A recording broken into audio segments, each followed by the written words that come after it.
की जो है जन्मोत्सव का कार्यक्रम रखा गया, उसके अंतर्गत पधारे हुए आदरणीय सुखदेव संतजन व भक्ति के भावना से भरे हुए और अंतर वाले मानव और शक्ति स्वरूप मात्र शक्ति से, भक्ति से, सुंदरता से और संपत्ति से हमेशा भारत को लबालब रखने वाली ये देवियों, तुमको तो मेरा प्रणाम है। हम भारतीय लोग कहते भी हैं या देवी सर्वभूतेष सत्रूपेण संसृष्टता नमस्तस्यै नमस्तस्यै नमस्तस्यै नमो नमः। देखिए महाराज जी की आवाज थोड़ा पर पूर्ण विश्वास होता है, जिनका आज संपर्क होता है उनका कल भी संबंध होता ही है। तो आज आप सब लोगों के बीच में आप संतों की कृपा से और भक्तों की जो है भावना के मुताबिक देवियों की कांक्षा वांछा के परिणाम स्वरूप भास्कर आज आपके इस बीच में उपस्थित हैं। तो मैं तो ये समझता हूँ कि ये उपस्थिति मिटने वाली नहीं है। आज मिले हो तो कल भी मिले ही रहेंगे। चलो हम सब मिलकर के क्या काम करेंगे? हम सब लोगों का मिलन क्यों है? हम सब लोगों का मिलन संसार के लोगों को कृतार्थ करने के लिए, दुखी और दीनों का बेड़ा पार करने के लिए और डूबतों को सहारा देकर पार करने के लिए है। और इतना ही नहीं, संसार में प्रसिद्ध इस भारत भूमि का नाम उद्धार करने के लिए है। तो इसलिए सभी लोग, हम आप सब महाभागी हैं, क्योंकि इस रात्रि के सोने के समय में,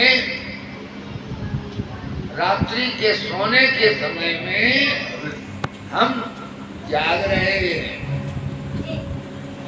सोना सोने से कीमती होता है। ये आंख बंद करके जो सो जाते हो, ये कीमती है कि ये जगना कीमती है। सोना सोने से कीमती होता है। अभी आप गले में जो कॉलर पहने हो, हार डाले हो, अंगूठी पहने हो, कुंडल उंडल हो, बाले जाले हो, लेकिन सो जाओ। अगर सो जाओ तो इनकी क्या कीमत रहेगी? हमारे शरीर पर 1 किलो सोना का गहना पड़ा हुआ है, लेकिन हम सो गए तो किसी को अपने गहने की याद है कि मेरा गहना जेवर मेरे ऊपर कितना है? अरे ये बात छोड़ो, गहने से ज्यादा हमारा परम हितैषी, परम नजदीकी हमारा बेटा हमारे पास पड़ा हुआ है। और डबल बेड आजकल बहुत बड़े चले हैं, तो हो सकता हो कोई बड़े हो, पास पड़ोसी हो, नातेदार रिश्तेदार हो, अपने ही हो, उसी बेड पर, तो क्या किसी को पता है कि इसमें कौन पड़ा है? जैसे सो जाने की बात में मेरे को कोई पता नहीं होता है, इसके बाद पहले क्या हो गया है, इसी तरीके से हमें जो है संसार की ओर से सो जाने के बाद में इधर का पता नहीं होता क्या है, और दूसरी ओर का पता होगा जो स्वप्न देखते हो। इधर का कोई पता नहीं कितनी कीमती चीज हो, लेकिन उसमें सोने में तुम स्वप्न देख रहे हो तो उसकी तो याद रहती है, वो सच्चा लगता है। कोई प्रेम कर रहा है तो, कोई मारपीट कर रहा है तो, कोई जंगल में जानवर दौड़ रहा तो, कोई दुश्मन गोली मार रहा तो, ये बिल्कुल ऐसे लगता है हूबहू मेरे पे बीत रहा है, क्योंकि वहां पर यही प्रकृति होती है, यही संसार होता है। लेकिन आंख के खुलने पर वो जो बीत रही बात देख रहे, आंख के खुलने पर वो कुछ नहीं है। अरे राम राम बोलो, जहाँ बंद होती है तो जिसके लिए हम मरे जा रहे हैं, चिपकंत में चिपके हैं, पानी गड़ाए ठाड़े, मूड़ कटाए हुए ठाड़े, जीवन देने के लिए ठाड़े हैं। आंख खुलने पर ये भी तो कुछ नहीं, आंख बंद होने पर जहां आज हम संसार में हैं, आंख बंद होने पर हमारे जीवन की ये प्रक्रिया जो मेरी आपस में हो रही है, ये कुछ चीज नहीं रख रही है। आंख खुलने बंद होने पर और आंख खुलने पर जो तुम स्वप्न में देखते तो वो आंख खुलने पर इधर कुछ काम आने वाली नहीं होती है। जैसे ही आंख बंद होने पर इधर का जो कुछ भी हम ले रहे हैं, जैसे हम बरत रहे, जो कुछ भी कर रहे हैं, ये सब आंख खुलने के बाद में ये काम नहीं देता है। तो इसलिए ऐसी दशा में आंख रोज बंद हो तो रोज आंख खुलते है, तो बंद होने पर उधर कुछ नहीं है, वो खुलने पर इधर कुछ नहीं है। तो ऐसे जो रामलीला के मेले में गाय मारे मारे फिर रहे, आंख खुली तो उधर का तुम नहीं रहोगा, जो गाय बजाए रहे सब कुछ, आंख खुली तो उधर कुछ नहीं रहा, आंख बंद हो गई। अभी यहाँ पर अर्चन बंधन सब कुछ हुआ है, लेकिन याद रखो कितने भी गुण गाओ, आंख बंद भी तो होगी। अगर सोने जाओगे 6 घंटे बाद, 8 घंटे बाद कभी सोओगे, और जब सोओगे तभी ये तुमको याद रह जाएगा। सोने के बाद में ये कुछ नहीं, जगने के बाद में ये कुछ नहीं। तो सोने जगने के बीच में हमको अपने को जानना चाहिए, सावधान रहना चाहिए। सोने जगने के बीच में सावधानी क्या रहना चाहिए? सुख संपत्ति सहज में पावे। अबे वंदना में ये शब्द कहा गए लोग, सुख संपत्ति सहज में ही पावे। सुख संपत्ति सहज में मिल जाए। सुख संपत्ति पाने के लिए संसार के लोग न मालूम कितना कितना परिश्रम करते हैं, लेकिन संपत्ति नसीब नहीं होती है, सुख नसीब नहीं होता है। और वो गुरु महाराज जी की इस बदनाम क्या है? सुख संपत्ति सहज में ही पावे। तो लेने के लिए कौन नहीं झोली पसारेगा? जो चीज शहर में मिल रही सहज में लाओ में, तब समझने की बात है। बात सुख संपत्ति सहज में पावे, कैसे सहज में पावे? हत्ता चले न पहिया, घर बैठे थे। एक बात पेटेंट नंबर 1 की बात है, सुनो थोड़ा ध्यान से। संपत्ति सहज में ही पावे। हमारे स्वर की गतियां 2 हैं, एक ऊर्ध गति है, एक अधूर गति है। हमारे स्वर की कौन सी? इतना घुमाए जो स्वर जा रहा, हवा आ रही है नहीं, इससे स्वर बोलते सबके प्राणियों के, नरनारियों के, पशु पक्षियों के, कीट पतंगों के, ये स्वर से जो हवा जा रही है नाक से, इसकी 2 गति है, एक ऊर्ध गति है और एक अधूर गति है। जो श्वास हमारी ऊपर की ओर जा रही है भीतर पेट में, वो ऊर्ध गति है, और जो श्वास मेरी बाहर निकल के जा रही है, ये अधूर गति है। अधूर गति के साथ में जब मेरी स्वर चलती है, तब संसार के विषय विकार और भोग वासना की तमाम बातें हमको घेर लेती हैं, आ जाती है मेरे सामने। जब श्वास के साथ में मेरी स्वर बाहर चलती है, तब संसार के तमाम उदगत की ओर चल के शब्द को पकड़ने लगे, तो फिर पूरी दुनिया ही बदल जाए। उस समय विचार परिवर्तित हो जाते हैं। जब वही श्वास हमारी अधोगति हो रही है और सूरत मेरी बाहर जा रही है, संसार के विचार होंगे, वहाँ परपंच होगा, कलह होगा, अशांति होगी। और वही श्वास जब मेरे भीतर की ओर जा रही है और मेरा चिंतन अगर होने लगे शब्द का, तो फिर क्या होगा? वही सुख शांति मिलेगी। इसलिए अभी गा गए वंदना में, सुख शांति सहजई में। जब मैं लाठी चलाने पड़े, कौन सी मेहनत करने पड़े?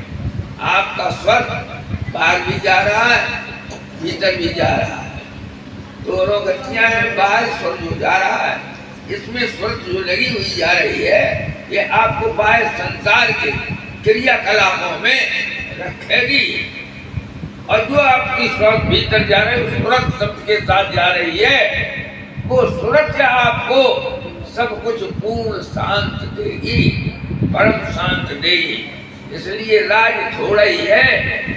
कथा तो वेद पुराण शास्त्र बहुत लिखे, लेकिन राज इतना ही है जो श्वास आपके भीतर में जा रही है और सूरत शब्द के साथ है, तो आपके अंदर में उत्तम ब्रह्म विचार, संसार के कल्याण के विचार, परमार्थ के विचार, राजनैतिक विचार, सामाजिक विचार, पारिवारिक विचार, धार्मिक विचार, सब शुभ विचार उदय होंगे।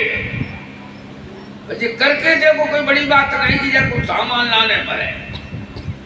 स्वर अंदर जा रहा है, श्रुति ने शब्द पकड़ लिया, आप बदल गए हो, विचार बदल गया है। और श्वास बाहर गई और आपकी श्रुति नीचे जा रही है, तो आप संसार के जग की परपंचों में काम, क्रोध, लोभ, मोह, अहंकार, इनमें जा रही यही बातें बनेगी। तो इसलिए हमें आपको ऐसा उच्च कोटि का सत्संग मिला है, ये हमारा आपका बड़ा जीवन का महाभाग्य है। ये ज्ञान सहज सबको सुलभ नहीं है किसी युग में, और वही ज्ञान आज कई युग में ये संत नगली निवासी, संत कृष्णानंद जी, संत पांडीवासी जी, और उनकी बात छोड़ा, जिंदा के बैठे इन्हों के सबके द्वारा कौन तो ज्ञान मिल रहा हो? यही तो ज्ञान मिल रहा है जो पहले से पाया है। तो ये उत्तम ज्ञान की जो प्रक्रिया देश में चल रही है, ये उत्तम ज्ञान की प्रक्रिया जो देश में चल रही है, समय थोड़ा रह गया है, चमत्कार देखने को मिलेगा। ये जो प्रक्रिया चल रही है, इसी प्रक्रिया के परिणाम स्वरूप क्या होगा? भारत विश्व में विख्यात होगा। हम भजन करने वाला भारत विख्यात हो गया। हाँ, क्यों? कि जब हम भजन करेंगे, सुविचार होंगे, तो हम संगठित होंगे। जब हम संगठित होंगे, तब हम बलवान भी होंगे, हम कायर नहीं होंगे, बुद्धिल नहीं होंगे। जब हम संगठित होंगे तो हम ज्ञानवान भी होंगे। तो इसलिए जब हम संगठित होंगे तो हम अपनी वास्तविक हिंदू सनातनी वास्तविकता को पहचान जाएंगे। और जब हम अपनी वास्तविकता को पहचान जाएंगे कि मैं सनातनी हूँ, तो तीनों लोग में भय किसका रह जाएगा? भारत का एक नन्हा सा बच्चा तिरंगे को लेकर के हजारों फुट की कैलाश की ऊंचाई पर खड़ा हो जाएगा। क्या बोलेगा? ओम वृंदावन बिहारी लाल की जय। इसलिए स्वर अपना है, नदी बही जा रही है, समय निकला जा रहा है। सत्संग इसीलिए होता है कि हम जागरूक बने, हम लगनशील बने और अपने स्वर में जुड़े, संयम बरतें।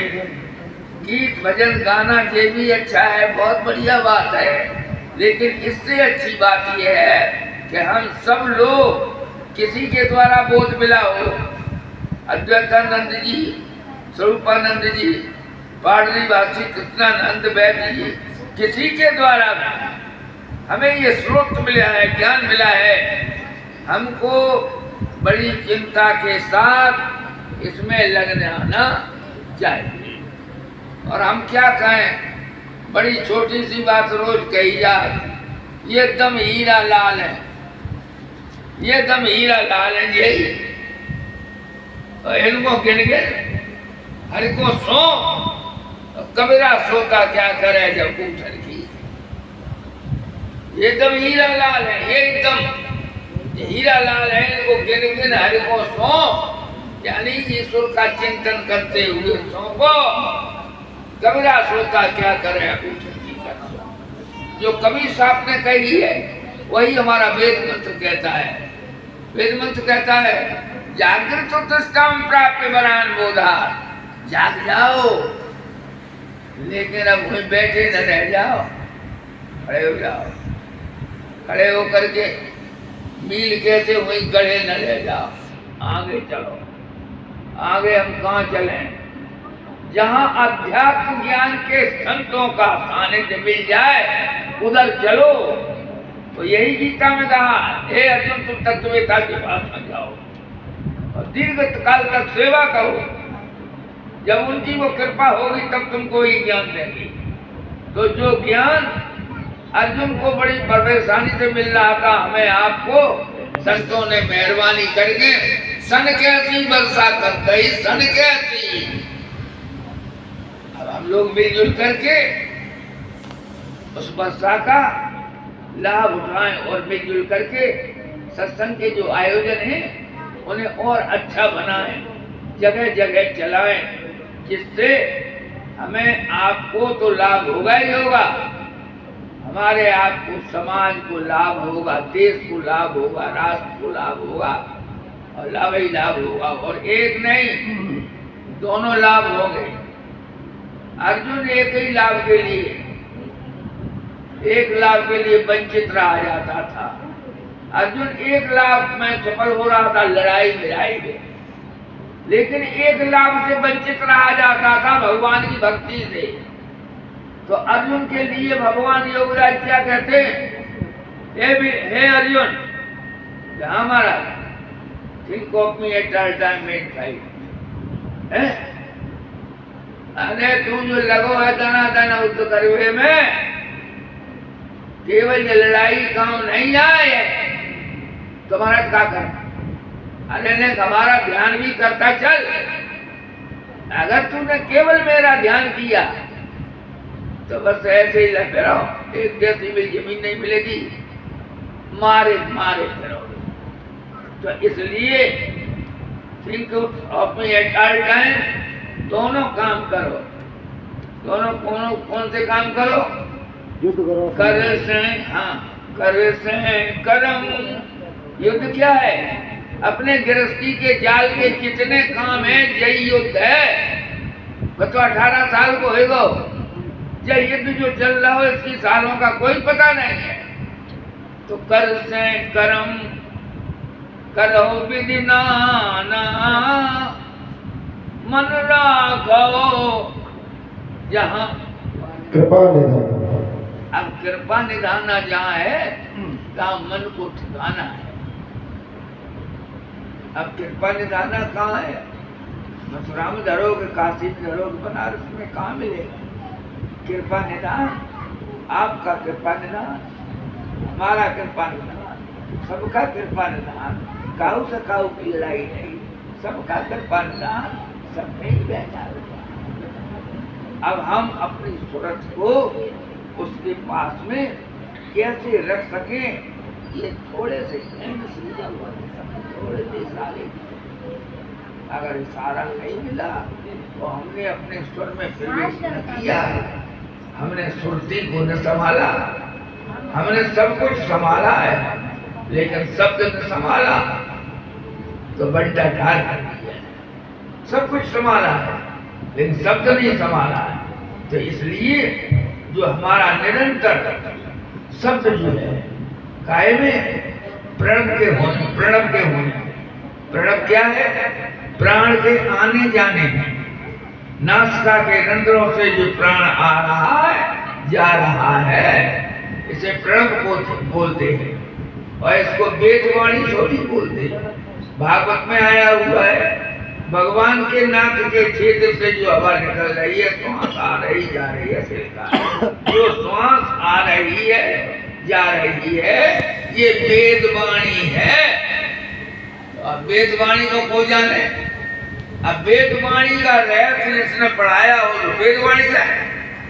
अब वेदवाणी बड़े बड़े संतन के लोग नहीं जानते ही, वेदवाणी कृष्णानंद के सब जानते, वेदवाणी पाणिवासी के चेला सब जानते, वेदवाणी को नगरीवासी के चेला सब जानते, वेदवाणी को अब जो पाणिवासी के डोल रहे वे सब जानते क्या वेदवाणी है। बोल सतगुरुदेव भगवान की जय। बाकी लोग जो रह गए वे न तब वेदवाणी जाने थे न अब वेदवाणी जाने, जो जाने हैं खड़िया पलटन तो अपना काम कर रही है, करते ही जाएंगे, वो भी अच्छा है, वो भी अच्छा है। तो हमारी जो संस्कृति को जिंदा रखते शुरुआत वहीं से है।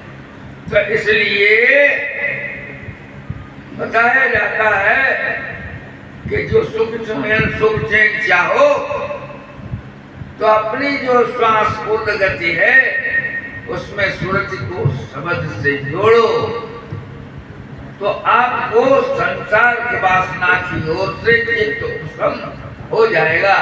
संसार कहूँ नहीं भग जाएगा, भैया बते जी कहूँ नहीं भग जाएंगे, भाभी चाची कहूँ जिया नहीं जाएंगे, ये सब यही बना रहेगा।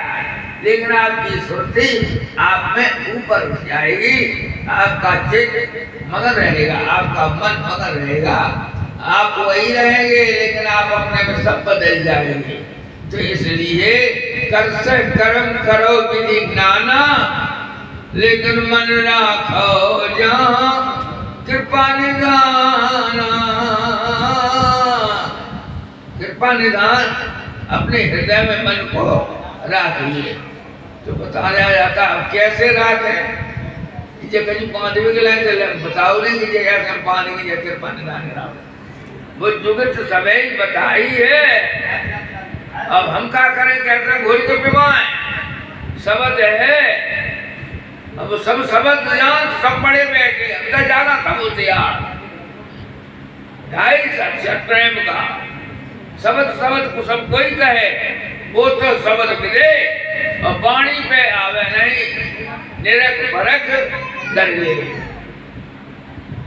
पढ़ के पंडित भाई लिख गए, कबीर उनकर नाम की लगी नने को छींट। तो ये नाम की छींट जो असलियत बात है, जो रहस्य है, जो secret of the literature India है, भारतीय इंडिया का लिटरेचर है, उसका सीक्रेट ये है, वो आप में है कि शब्द में सूरत को जोड़ो, शब्द में सूरत को जोड़ो, वो अपना अध्याय पढ़ लो। इतना काम करना है, जरूरी है।